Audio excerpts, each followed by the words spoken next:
Issues. This is Dave Arnold, your host of Cooking Issues, coming to you live from the heart of Manhattan, Rockefeller Center, New York City, Newsstand Studios. Joined as usual with John across from me. How you doing? Doing great, thanks. Yeah? Yeah. Great. Yeah. Got Joe Hazen rocking the panels. How you doing? Doing. I'm doing. Got Nastasia the Hammer Lopez chilling up in Stamford, Connecticut. How you doing? Good. Good. No Jordana today? No. No. No. The chances of Rothman are low. 0% chance of Rothman. Yeah. Got Jackie Molecules over there in our Los Angeles office. How you doing? Which is your house? Maybe we have lost the molecules. Or the molecules may be on mute. Well, we were recapturing Jackie Molecules. Sorry to say Quinn is not going to be joining us again today, but we are hopeful he will be back next Tuesday. Yeah. All right. So, Joe is repatching in the molecules. What do you guys got for me this week? What's new with the week? You ever see The Great Space Coaster? Did they rerun that when you guys were kids? No. No? Nastasia? That's my favorite. Yeah, you had The Great Space Coaster? Oh, yeah, of course, man. Freaking get on board! Space Coaster, Yeah. get on board. Yeah. What about you, Stas? Any Great Space Coaster in your life? No, we had Disneyland and Knott's Berry Farm and It's not a Magic place, Mountain. it's a Is that television in show. New Jersey? It's a television show. No. Oh, there's Jackie Molecules. How you doing? Yeah. Jack, I got cut off there for a second. Did you have the Great Space Coaster? No. Freaking get on board! I loved that show when I was a kid. You know what I mean? I was a little old for Is it, it but a show about roller coasters? No, it's just like it's one of those shows for kids that's like, like puppets and like, but it was kind of like a bootleg, like a bootleg Fraggle Rock / bootleg Sesame Street. You know what I mean? But what they had, that was really, the biggest Nastasia, right, has a connection to the Electric Company. I didn't like that show because I was jealous of those Electric Company kids. So the Electric Company was another bootleg Sesame Street, but they had all these kids who would like sing and dance all the time, and I was like, why do they get to be so special? Why are they on TV? Crap on them. You know what I mean? Was it you that had the connection to Electric Company, Stas? No. I don't know who that is. There was also, this is New York only, Channel 5, right? Before it was Fox, it's just Channel 5, right? There was a show called Wonderama, and it was a dude, he looked like a I don't know, like a 70s game show host, because that's probably what he wanted to be in his life. But instead, he was doing this kid show with a chimp, and all the kids were like in this like real gross, like carpeted like pit. And I remember that very distinctly. But anyway, the Great Space Coaster had a character on it named Gary Gnu. Oh, yeah. Yeah, Gary freaking Gnu. And it's Gary Gnu, and his tagline was, no GNUs is good GNUs with Gary Gnu. With Gary Gnu. No GNUs is good GNUs with Gary Gnu. That was his thing. But his thing that he did every week was, this is Gary Gnu with the Book of the Week in Review. So we should, have like this is our Book of the Week in Review. Long way to get to, has anything happened this week? Wow. Yeah. Yeah, wow. That was Yeah. Don't even get me started. You guys do know who the Banana Splits are, though, right? You've seen the Banana Splits. Was that in syndication when you were kids? No. Jeez. no, not me. They redid the Banana Splits as a movie where it's like a horror movie, though. I hadn't seen that, though, because I don't want to ruin my childhood. I mean, they are creepy. The Banana Splits characters are some creepy dudes. They were like creepy. I remember that. Yeah, I remember that. They're like HR Puffin stuff, kind of like stuffed, like what do you call people who dress in costumes all the time? Furries? Furries, yeah. They're like that. Well, high out of their minds, doing a kid show. And they're also on a roller coaster from time to time, which is kind of funny. So anything in their song, I'm not even going to sing their song because it's going to get in your head and that's going to be it. Well, it's already in my head, so I'm host. Oh, they're creepy looking. They're soups creepy. They're totally 100% creepy. Yeah. Oof. Yeah. The Banana Splits. No. Yeah. One banana, two banana. Anyway, I'm not going to. So what do you guys do this week? What do you got? I have no good food stuff, but I will say I calibrated my home theater and got really into 4K Blu-rays. That's my contribution I see. to the week. And it's a game changer, man. Any AV nerds out there, it's wow. Yeah. So are you a screen person or a projector person? No, I have a screen, like 65-inch. Yeah, all right. But how loud can you be in LA? See, in New York, we're all limited by how loud we can be. Like, can you be like ultra loud? I was pretty loud. Yeah, I watched Dune last night. It was shaking the entire house. I have like the whole 5.1 surround thing. Which the Shamalama Ding Dong or the original one with Sting in it and what's his name, Kyle MacLachlan? No, the newer one. Yeah.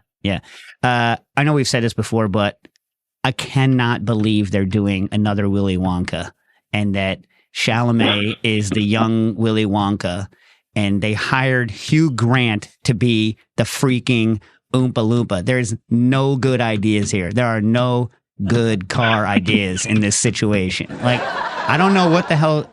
It's like, it's bad enough that they did the Johnny Depp version, which was a horror show. You know what I mean? And then, I mean, no offense to anyone that likes it, but no, it's bad. It's a bad idea. It was a bad idea done poorly. And then there's a Tom and Jerry version, which is fundamentally just the original Gene Wilder version, but with Tom and Jerry, right?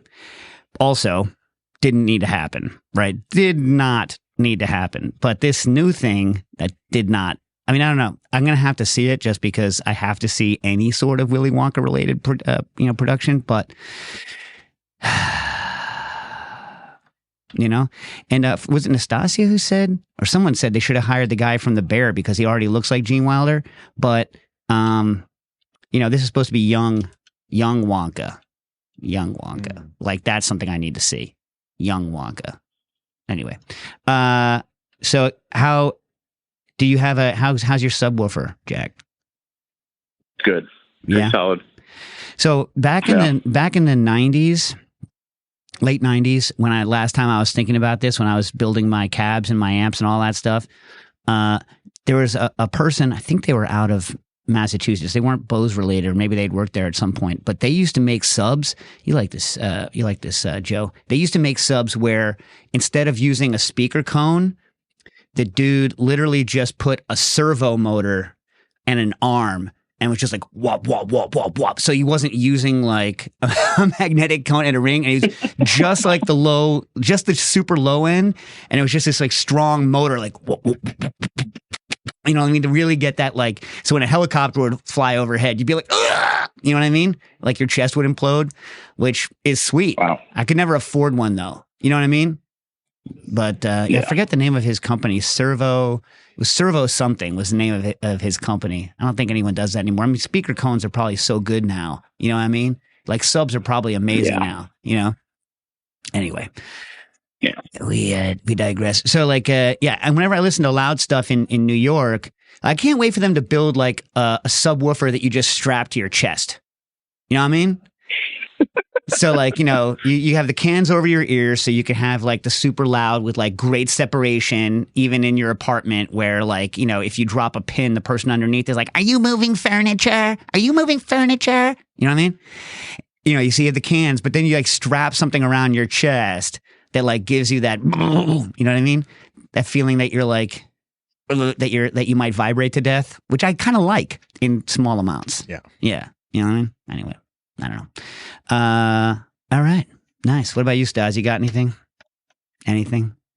I mean, people have come out from the city every day, but I haven't made anything interesting because I have to do like bulk crap, Oh, I like bulk crap. Speaking of not bulk crap, have you heard this thing? I just heard when I was biking over here. Bittman's trying to do two nonprofit community kitchens where it's pay what you like, high quality ingredients, good menu, and living wage for everyone based on New York prices. One in the Bronx and one in Lower Westchester. I'm just hearing about it, and I have no idea how that's going to work. It's supposed to be. It's going to be a 501c3. What? I said, yeah. Good luck. Yeah.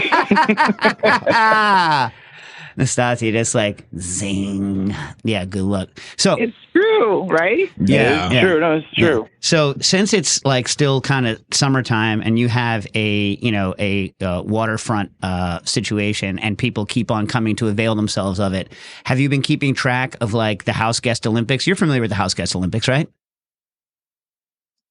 No. Oh, so the House Guest Olympics, there's a number of categories in House Guest Olympics. One is just how much of a pain in the butt they are when they're at your place. And then you rate all the different house guests based on how good or bad they are. So it's what people bring. Yeah. I mean, you have to do this. You have to rate people. You'd be like, well, I really like that person, but man, they came in last in the House Guest Olympics. You know what I mean? So like, what do they bring? Oh, yeah. Yeah. What do they bring? And How much of a freaking mess do they make? And how much of a pain are they? So hook me up. What do you got? Without naming names. I've split up kids, people with kids, and like people that are single, which has helped a lot. But it really shows the difference between the two because the people with kids, they start to bring cousins and nephews and stuff. So I had 8 kids here on Sunday. Wait. And then, You invite. Let's say you invite me like, and Booker and Dax. So all of a sudden now the cousins start showing up. Yeah. Why? And then they bring 1 bottle of wine, and then one of them brought all of these hard seltzers that were left over from their parents' house, like the grandparents' house. And nobody wants to drink, because everyone wants the wine. And so the wine's gone by like 4 p.m. when they get there at 2. And then we're stuck with hard seltzers. And I'm not going to buy the wine, too. No, you should not. Like, you should not. No, you shouldn't have to buy. Although, you know what I do? I always have people always bring wine and I never need to break into it, but I always have like just something I can spill into if they don't bring it. But I understand why on principle you won't. You know what I mean? I get why on principle you won't do that, but I mean, they could have a box, Yeah. but like it just feels, because then they're going to expect, well, there's 4 bottles, technically 4 bottles that she has. So why am I going to bring anything, Bring more kids. Yeah. Yo, Stas, thanks for the invite. Can I have like a plus 20? Here's a bottle of Yellowtail Merlot. Thanks. You know what I mean? You can't even wash your counters with hard seltzer because it's got sugar in it. Like disgusting too. Nobody drinks it. It's now in the closet. I think whoever allowed like the words hard seltzer to be a legal label should go to jail, or like some sort of punishment. Like some sort of like, it's not maybe illegal, but some sort of moral punishment. First of all, hey, folks, seltzer does not have sugar in it. I don't know if you know this, but hard seltzer has sugar in it. Does it not? It's not unsweetened, right? It's like, it's like vodka or malt beverage, right? Water, bubbles, sugar, and flavor, right? It's basically a crappy highball. Am I wrong? I've tasted one, but it's poisonous. But seltzer, if the word seltzer is in it, it should not have sugar in it. Like, period. End of story. It should not have sugar in it, right? And I don't know how, like, hard, right, in the sense of cider, means that the sugar that was naturally there has fermented from sugar into alcohol and gone from being sweet. I mean, people from other countries don't even understand this. Like, what's a sweet cider? What are you, an idiot? You mean juice? Anyway, so it goes from sweet to hard as it ferments, right? Right. I don't understand. That's not what happened in this case. How does seltzer, which has no sugar, ferment into an alcoholic product? It can't. It should just be called poison for kids. It should be called poisonous alcoholic beverages for children, is what it should be called, maybe. I guess adults drink a lot of them. Adults drink a lot of them, but I don't know. I don't. I like the idea of a hard seltzer that's just like seltzer and vodka and nothing else. No flavor, no sweetener, nothing. Yeah. I mean, that at least would be like, that's like, they call that one hiding from the family. Yeah.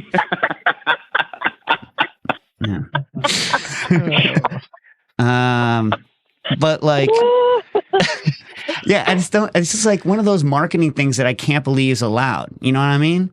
Like anytime, I don't know, whatever. It's just too much to get into. You know what? I don't want to crap on anyone's business, but. Well, speaking of weird marketing ploys, I was reading this morning, Subway's running It can't be true. Because Booker considered it. Go ahead. Tell him what it is. Yeah, tell him what it is. No, apparently 10,000 people have done it. If you change your name to Subway, you get free Subway sandwiches for the rest of your life. Legally. It has to be on legally, your license. Yeah, legally. Right. So here's the thing. Like, how do they force? So I immediately Dax from camp texts us, and Jen and I texted to Booker, who get this. This is, I mean, I probably shouldn't talk, but he doesn't listen to the show, so it's fine, right? So Booker eats an unconscionable amount of tuna, right?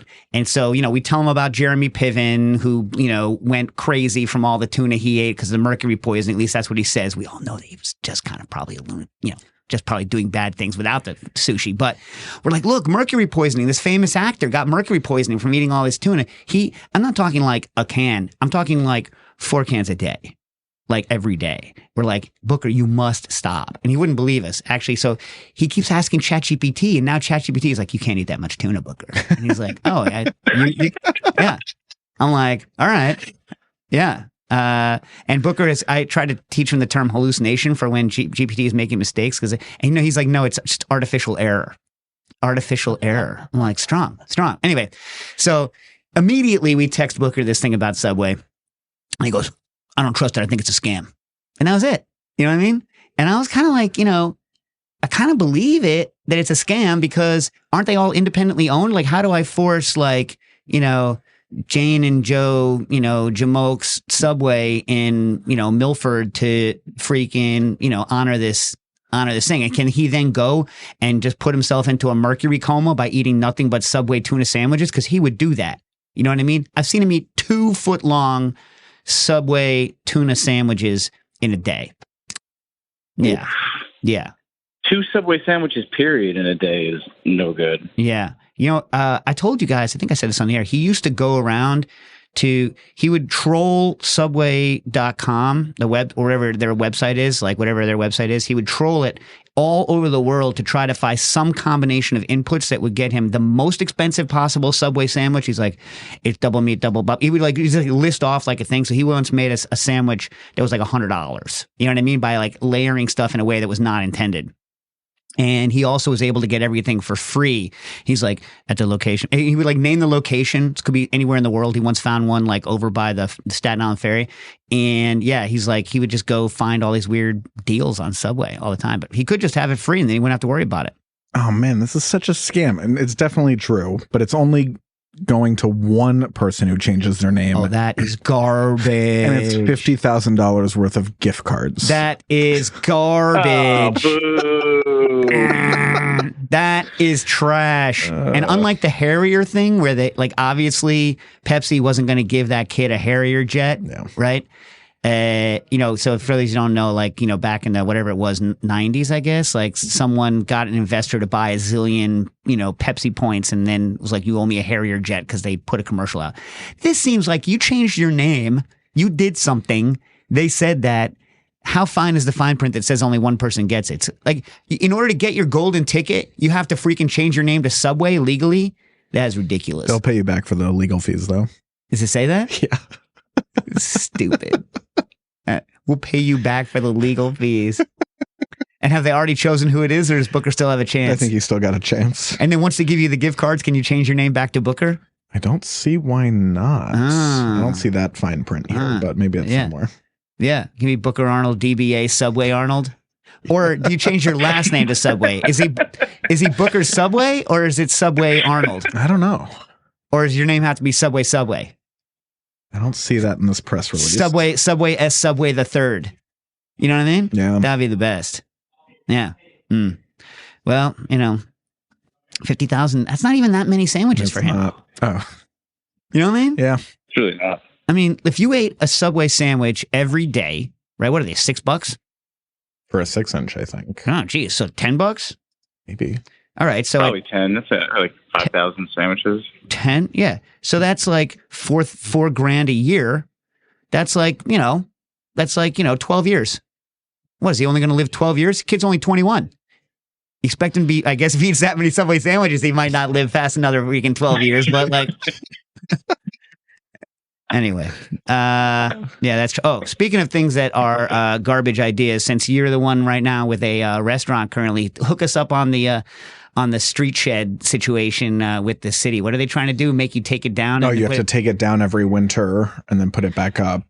You know what all restaurants have is lots of storage space. Did you know that restaurants have a lot of storage space? Not even just that, all the extra money required to put it up and take it down twice a year. It's crazy. Is that real or is that theoretical still? No, I think that's real.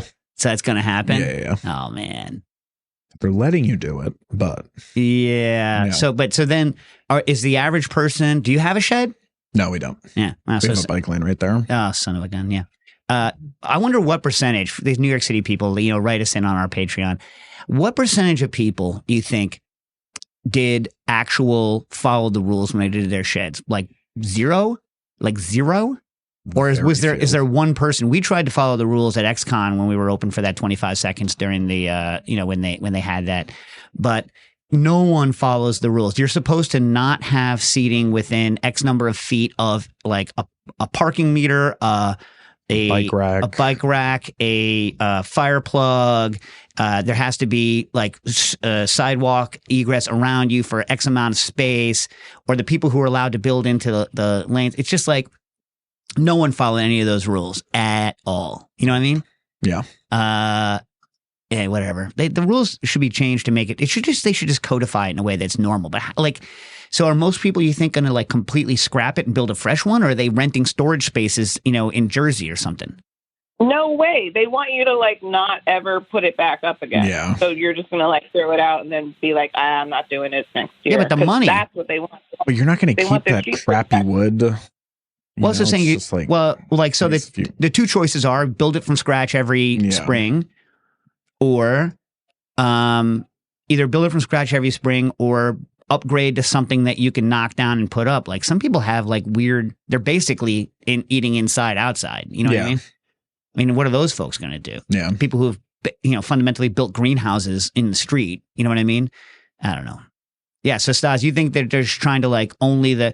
Like when they did the HACCP plan where they're like, we're going to make it so onerous that no one's going to do sous vide anymore. And then everyone did sous vide anyway. And they were like, oh, we didn't really intend this. Do you think that's what it is? Yeah. It's tougher because we had this stupid vestibule thing that needed to be taken down. And we were like, well, crap, like let's just throw it out and get a new one every year. But there was never another year. Yeah. Yeah. Yeah. I mean, like, if anyone out there thinks that we as a society is pro small business, think again. I found out the other day, one of Jeremy Umansky's posts, he was talking about the HACCP plan for the larder down there. And he was, he's, I guess, really into all the USDA regulations and all that stuff right now. He has to be because he flies close to the sun. He's got some Icarus going on there. Yeah. Apparently it's all going really well for him, which is great. But in doing all that kind of like fine print reviewing, he found out that if you want to have something that is dehydrated and lasts more than 7 days, you need a HACCP plan for that. Oh, God. Isn't that ridiculous? Shoot me. So if the water activity is below blop, and I'm not exactly sure where blop is, but, I know it when I see it, kind of like pornography. I know it when I see it. You know what I mean? That was the Supreme Court, not me. That's what the Supreme Court said, people. Why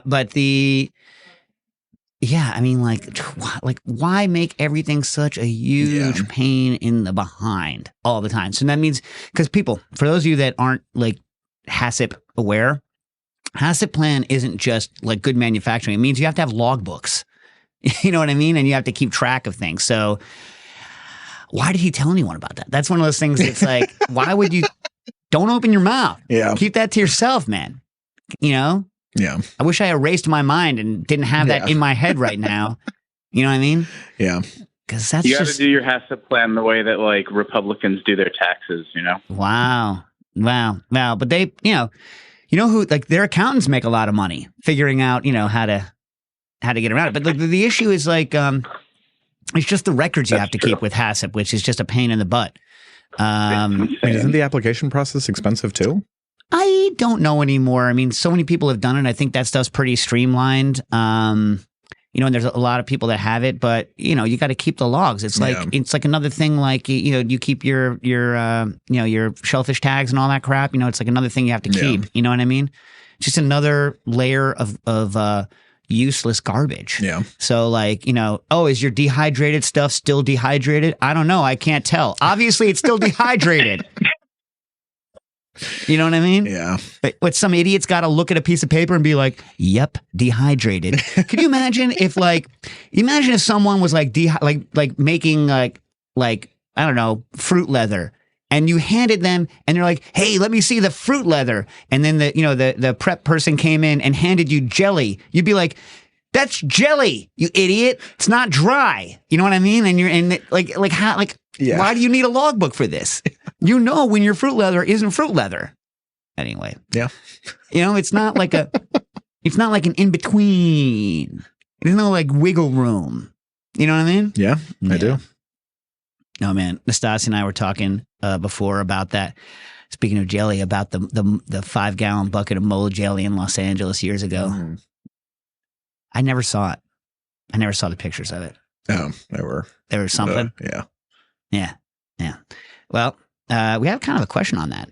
Yeah. Yeah. Let's get into it. And I don't know anything about it, so Okami writes in, related to some of the questions on a previous show, have you ever tried making, and I'm sorry, I'm going to butcher the Korean chong. I'm going to call it chong. CHEONG.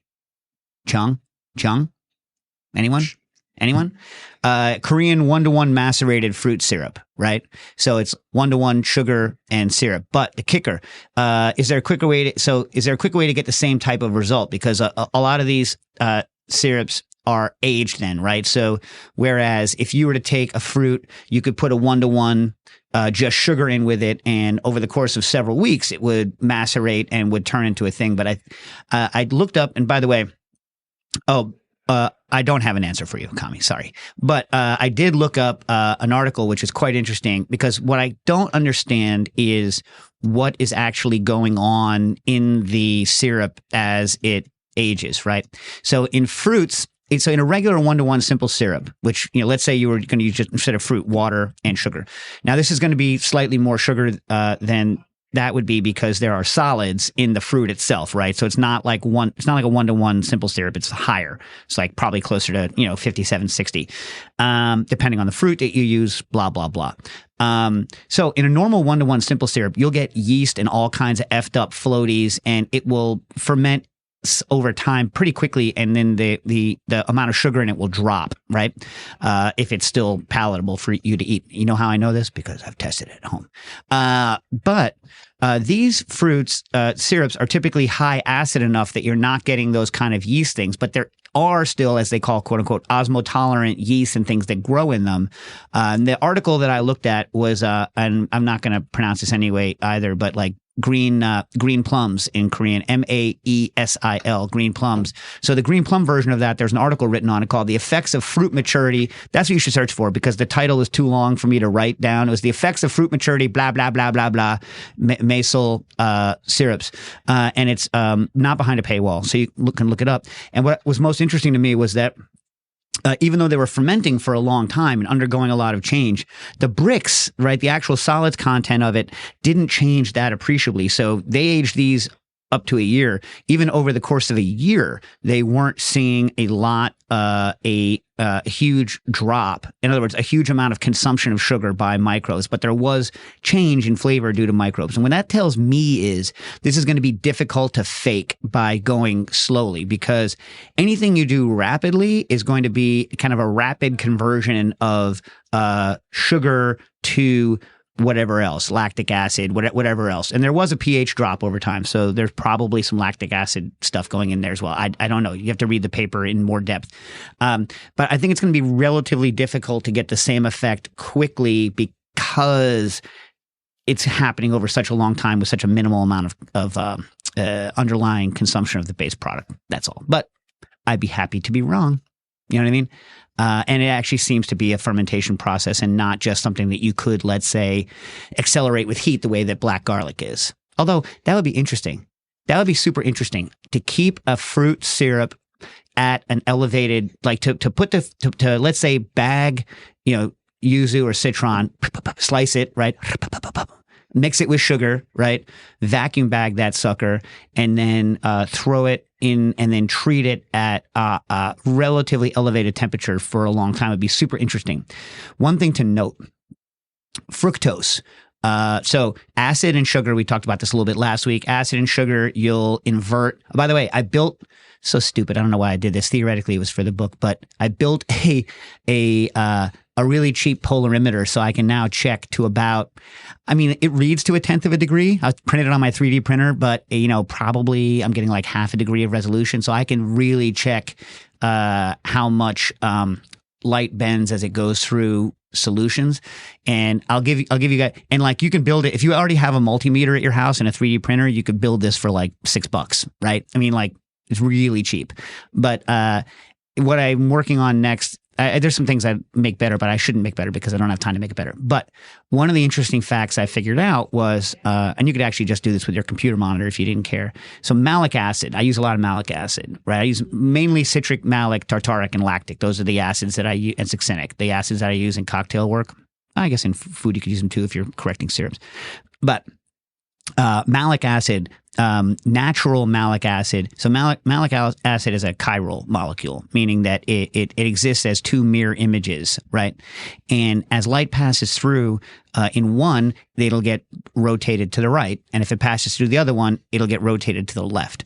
And in your body, or in fruit, only one of those molecules is made. So if you take malic acid from a fruit and you pass light through it, it will bend light. If you take most malic acid that you buy in the store that's synthesized in a lab, synthesized malic acid, both like left-handed and right, both left-turning and right-turning ones are made kind of equally. It's called a racemic mixture. And what that means is that it doesn't bend light at all, right? Because it's an equal mix of those two molecules. Why is it important? It's important because that malic acid is more sour than the natural malic acid. So the malic acid that we've been using for years, you can buy the one that is biologically identical, but most of us, and I checked the one that I have at home, and it is a racemic mixture of L and D, levoratory and dextrorotary malic acid. And so it is more sour than regular malic acid, but it seems to match citrus because I've been doing it for years and years. Anyway, digression. What were we even talking about? Polarimeter. You can buy one. I don't know. Whatever. You can make it real cheap. It's fun. Sugar. Sugar is going to invert in your syrup relatively quickly. So if you're going to make one of these syrups and try to, it's not going to be the same because it's not fermenting, but speed age, right? In other words, do some sort of temperature induced breakdown products, which could be delicious, right? Be aware that as it inverts, which will happen relatively quickly, fructose is going to brown and turn kind of caramel colored at a much faster rate than sucrose will. So if you put fructose in, you have to really watch your temperatures because the caramelization temperature of fructose is much lower than that of sucrose. That's what I was going to, or the browning temperature is much lower than that of sucrose. All right? Yeah? But I encourage someone to try it because that sounds delicious. I might try it. Just throw that sucker in the rice cooker and walk away. I told you I think the longest that the Zojirushi will tell you how long it's been in keep warm is 100 hours. Yeah. And I left rice in for over 100 hours once to see what would happen. It was fine.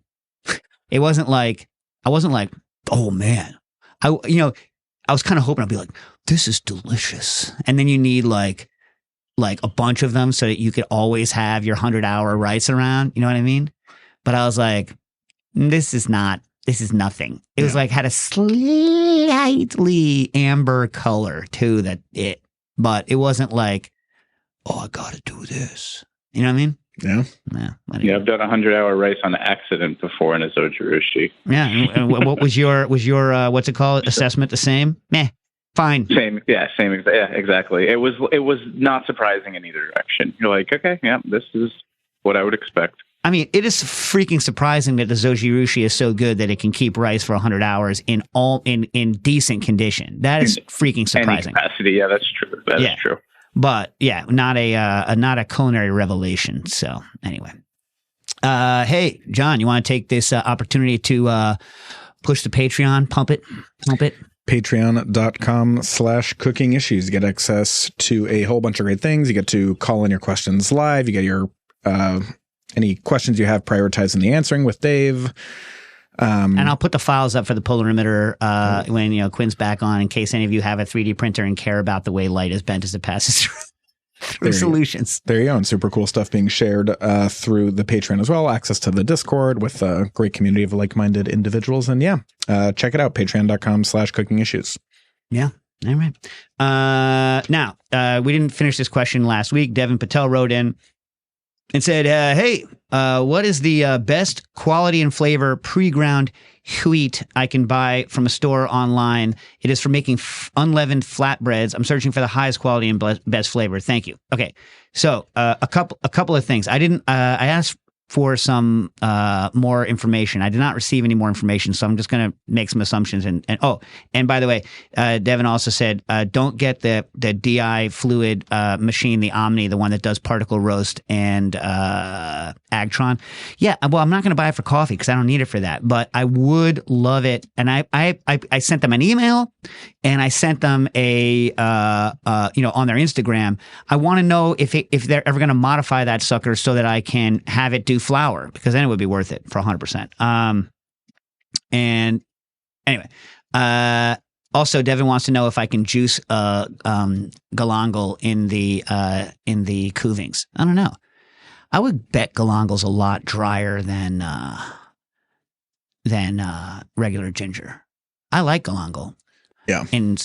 But in relatively small, like not as like I like it as much as ginger as a flavor idea, but not in the quantities that I like ginger. So like in recipes, I have recipes that use like all of the normal ones. You can't get whatever the name is. I forget, sand ginger, whatever the stuff that's in the salt chicken spice rub mix. Anyway, that one I can't get fresh, but the regular ginger, turmeric, and galangal. Remember that syrup we used to make, Stas? It was so good, right?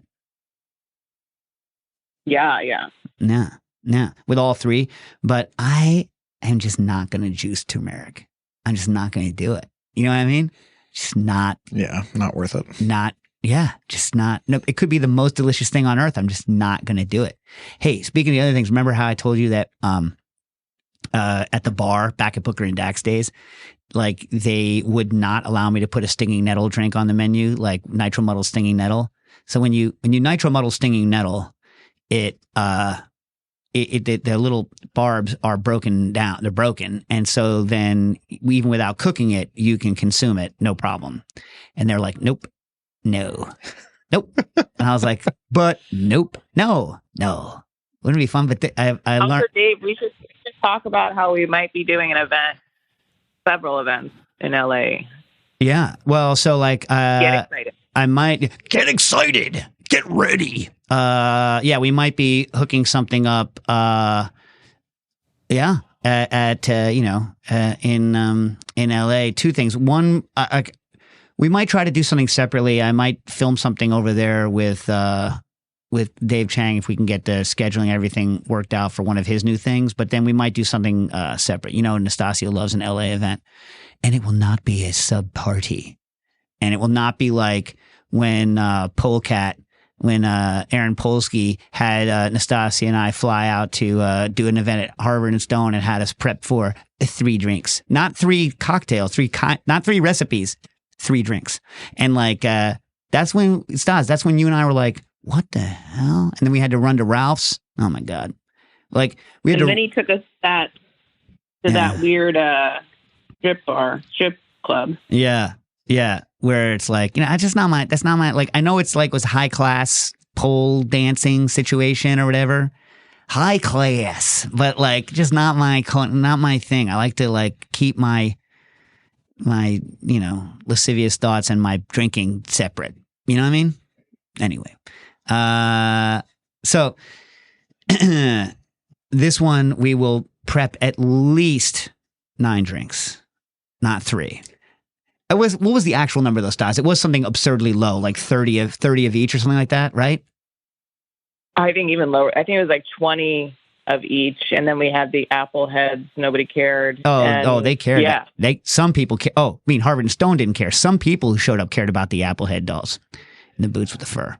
But Nastasia just learned recently that Vincent Price. I knew this because my grandpa tangentially knew Vincent Price. I can't imagine them being friends. But Vincent Price, good cook, has a cookbook. We should get the Vincent Price cookbook. And if you're going to do I'm going to cook one, like every recipe in a book, why not the Vincent Price cookbook, right? Because what does it matter? What we should do? What? We should rent Vincent Price's old house in the Hollywood Hills and make a dinner of Vincent Price's recipes. And like every 5 seconds, it's just the laugh from Thriller over and over, and the wax house is playing in the background. Yeah. Yes. I mean, Vincent Price had an amazing look and sound to him, right? I mean, just like awesome. Yeah. I wonder whether he was a good dude. I have no idea. Who cares? But we have to then get the the shrunken head Vincent Price box, right? Didn't I buy you one of those, or did we almost buy one of those? No, we have one. I think it's at my parents' house. Yeah. Sweet. Now you have to go find a real light bulb. You have to go on eBay and buy a light bulb for it because no one makes real, incandescent light bulbs anymore. Back to Devin's question of whole wheat. So there are a number of different factors, right? So I make all my own whole wheat, so I haven't actually bought any whole wheat that I think for flatbreads that I think is awesome. And every whole wheat flour that I have bought that's commercial, other than the ones I'm about to tell you, are relatively meh. You know what I mean? Like, in fact, most of them, even from high quality people, I dislike. Like, you know what I mean? Like, I just don't like them. I haven't tested them on flatbreads, but I don't like them. And also the question is like, how flat? Like, are we talking like tortilla chapati flat? Are you considering naan and pita to be flatbreads? Right? Because they're different, right? But like, what do you guys consider pita flatbread? Yeah. I mean, I think, yeah. Flat-ish. Yeah. I wish we lived in a country where the pita game was so strong. You know what I mean? Yeah. I forget who I was with. I was with someone who had just flown back from Tel Aviv, Ilan Hall. And he was like, I was like, yo, I've never been to Israel, right? So I was like, oh man, is the pita game just like so good there? He's like, the average idiot makes a pita that's better than the best pita you can buy here. And I was like, that checks out. I was so angry. You know what I mean? I was like so bent because, anyway, so back to this question. So the reason I don't like most whole wheat flours is, they taste bad. You know what I mean? I think that's the thing I don't like about them is the fact that they taste bad. And I have my theories about why are like too long to get into here. I have not yet tried ordering like super fancy stuff from like Anson Mills. And if you're looking to make flour tortillas, I would try the Hayden Mills makes a blend that I've had decent luck with tortillas. It's a mixture of their Sonoran, because like Sonoran white is fantastic for flour tortillas, but I believe theirs is a mix of mostly Sonoran white with something else ground, and it might be lightly sifted. The issue with flatbreads is, so something like a pita or a naan has relatively similar needs from a bread perspective as bread. Okay, things like tortillas and chapatis, so like that category has an entirely different set of needs, right? So those need to be, so naan and pita can handle like a normal bread dough, and you're just making them flat and working with. Whereas like tortillas and chapati need to be very finely ground so that they aren't like kind of glued together. They need to be very high hydration so that they can puff up when you cook them and flip them. And at the same time, they need to be easily rolled or machined or handled into very thin thin discs. So that combination of needing to roll it out thin, but it needing to be very wet. So you can't make it like pasta, which has a very low hydration. It needs to have a high hydration, like 78, like 76, 78% for a lot of these things, hydration, right?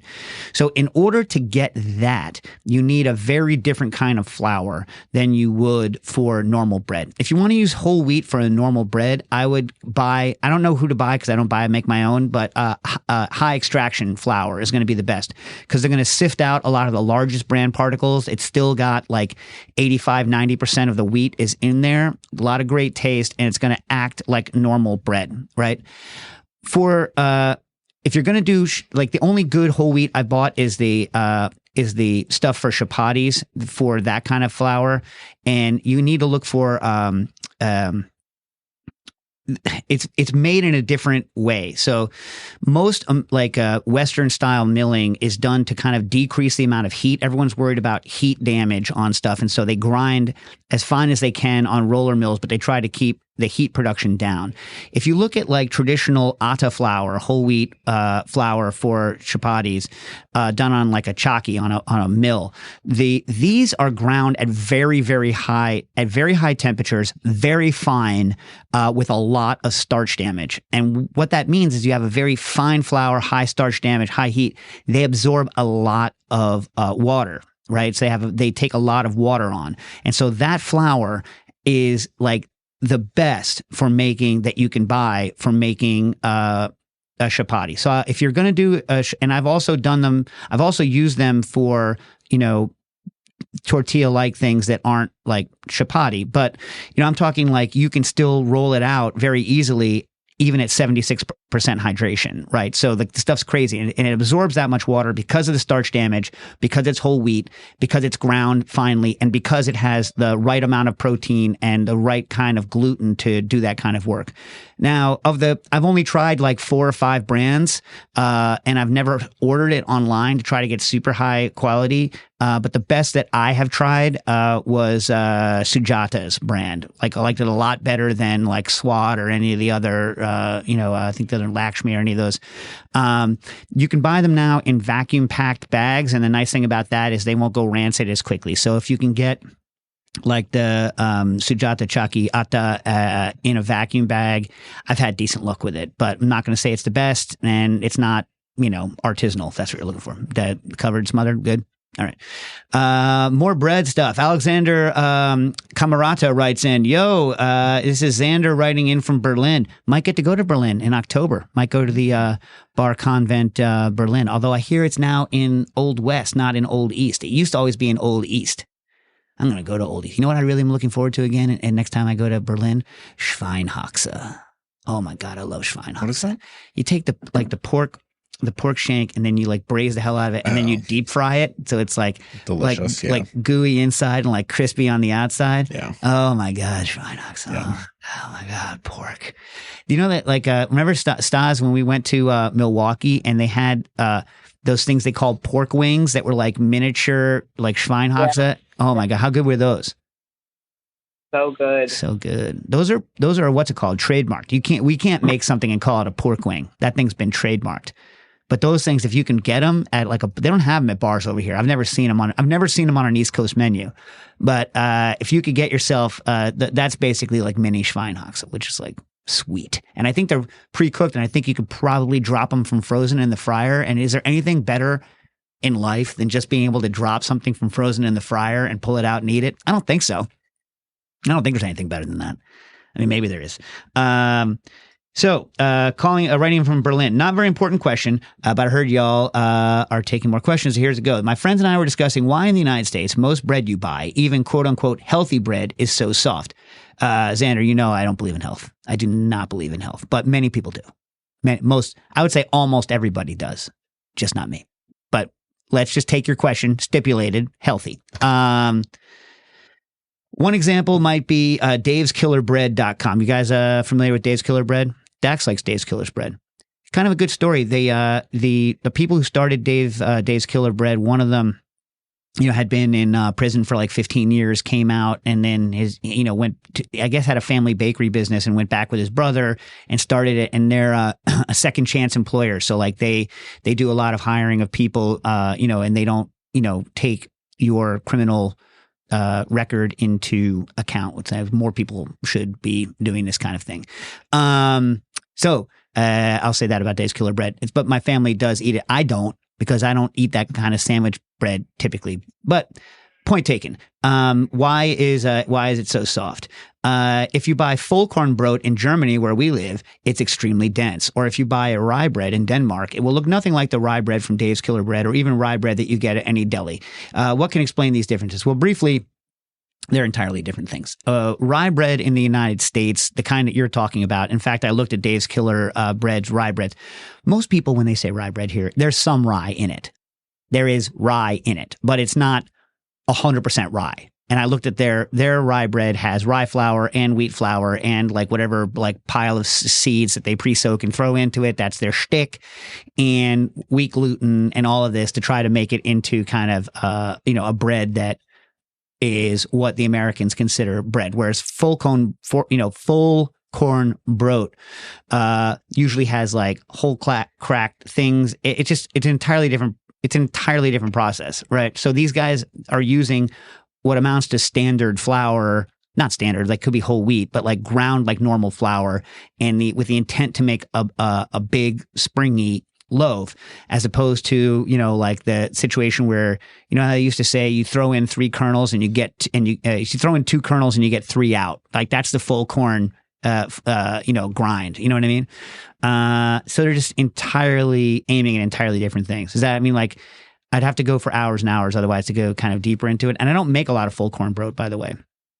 But they're just designed to be a lot denser, especially the ones that are 100% rye. Or the ones that are einkorn. They just don't have the gluten structure to make the big kind of breads that we make.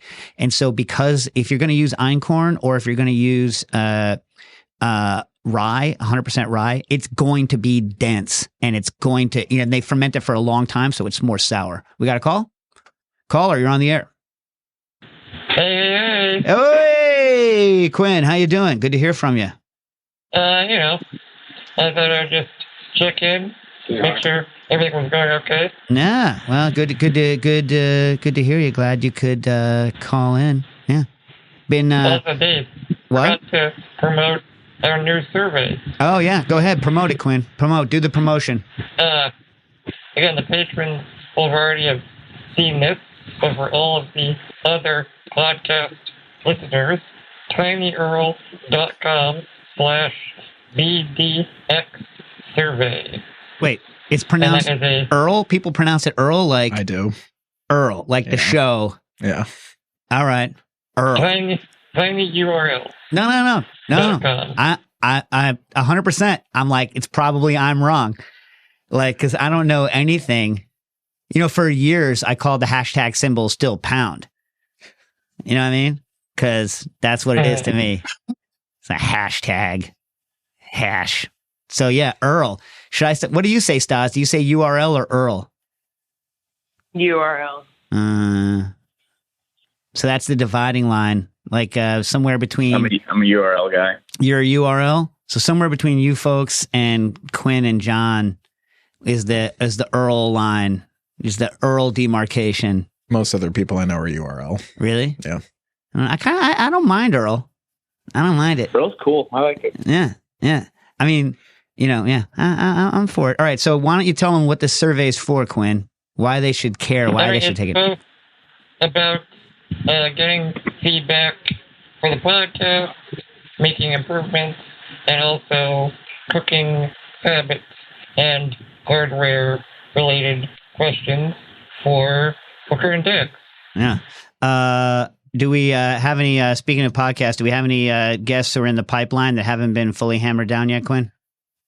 I mean, Chris Young is in the pipeline. Yeah. But nothing confirmed yet. And then we can release all the creamy hounds on the creamy information, right? Yeah. Yeah. All right. All right. So are you sticking around, Quinn, or do you have to pop back off? All right. I guess he popped. Oh, there. Right. No, he's still there. So that was Tiny Earl. What was it? What did he say it was? I gotta say it again. The survey website. Does anyone remember? tinyearl.com/BDX survey. There, Quinn, what's the URL? The Earl again? What is it? Give it to him one more time. tinyearl.com/BDX survey. tinyearl.com/BDX survey. BDX survey. I mean, BDX survey. No, what? You are cool. But oh yeah, it's no you are cool. which you know what I think about that. By the way, you can still pre-order that stuff. Still pre-order. Still going. Yeah. We're excited. Where? What'd you say, Stas? Where can they? Oh, yeah. So the pre-order site is you're cool. What is it, Stas? You are cool / youarecool.com/Spinzall or some crap. What is it? I don't know. Ah, geez, Louise. We're the worst people on earth. Just go to monarchistpantry.com and they'll link to it, or go to bookeranddax.com and they'll link to it. Why are we so terrible at this? Ryan Ford writes in, does anyone have any recommendations? Oh, hey, Quinn, before you go, I know that you've been, super preoccupied over the past couple of weeks, but any good cooking information that you have? Anything you've tried out? You always have some interesting craziness that you've tried. Oh, yeah. Before all the craziness, I did a yakitori dinner. It turned out pretty good. Yeah. Yeah. You did inside? Do you have one of those indoor yakitori things that is like with a bench of time? In the backyard. Oh, yeah. In the backyard. But what was your method, like hotter than surface of the sun kind of a situation, like super fast, or more standard cold? As high as we could get. Yeah. We need to do we never built it. We were going to do the Searsall, like the upside down Searsall, like yakitori death bucket thing, where it's just like, you know what I mean? Like infinity flame, you know what I mean? Yeah. But never did it. Nah. And we probably won't. So I was going to say where there's life, there's hope, but nope, no hope. No hope. And what was your favorite thing on the yakitori? Did you do the, please tell me you didn't do the undercooked chicken situation. Stassi and I had that when we were like, meh, right? Wasn't worth it, right, Stas? It wasn't like, I need that undercooked chicken again, right? It was pretty good. You would have ordered that again? I would have ordered almost any of the other things we had at that restaurant again first. I mean, I didn't hate it. I liked it, but I wasn't like, oh my God, why don't we have this in the U.S.? You know what I mean? Compared to the other stuff we had there. That's all I'm saying. Sometimes I think about it. It was all fully cooked. I stand, it's what is it? What is the Latin phrase? What is disgusting is not in dispute. It's not. It's de gustis non disputatum. Yeah, which I have. You can't dispute what's disgusting because it just is. It's the exact opposite of the meaning. Exact opposite. Ryan Ford writes in, does anyone have any recommendation on how to cure olives? My trees are going crazy this year, and my attempt to salt cure them last year ended up moldy. Any good resources or books? Bless you. Any good resources or books on the topic? And has anyone tried to press their own olive oil? Okay, so I think here's the issue, right? So Ryan, Nastasi and I had business dealings once with someone who their whole Megillah was, they were Israeli, or we almost had business dealings with them, and they did a home olive press situation. Remember that, Stas? No. It was one of our people that we were dealing with. They were going to bring them in for investing, and that their whole money thing was the home olive press. Anyway, Nastasia has repressed this memory, which is probably smart. I only ever tried to press olives one time in my life. In 1994, I tried pressing olives because my future, at the time, in-laws had a single olive tree in Litchfield Park, Arizona, and it was a nightmare. It sucked. I did salt cure those olives, and they were good. But the short answer to your question is I don't have any information or books because I haven't had access to an olive tree in like 25 years, 30 years. But I think we should have Oil Can Coleman, Bansuri King, come back on and do a little research, because the presses I did look at all have problems, and he can talk more than any of us about like why exactly how much you extract out of an olive and how you extract out of an olive is going to affect the taste of the oil. Right, Stas? We should do it when we're all in LA. Yeah. All right. Come on live. Justin writes in, I remember Dave mentioning using a rotovap to distill the way tomato leaves smell. I'm not going to have a rotovap anytime soon. Is there a different way to get that aroma or taste out of the leaves? Everything I've Googled so far is not for food. I don't have any way to get the aroma out of it other than distillation, but I will think on your problem. Justin. And in the 57 seconds we have left, did I talk about the sugar experiment we did at Campari last week, where Did I talk about it? I'll say it again briefly. So at Tales of the Cocktail, we did a test of daiquiris where we tested 10 grams of sugar versus the equivalent amount of simple syrup, which is a little more than half of an ounce, and 3/4 an ounce of lime, 2 ounces of rum. Sugar versus regular simple syrup, and 2/3 of bartenders tested preferred sugar, and it pissed me off because I don't want to use sugar at the bar. I then did that same thing in UK, same recipe, and again, sugar won. Here's the thing. Right? Sugar won over simple syrup and rich simple syrup at the same amount of sugar.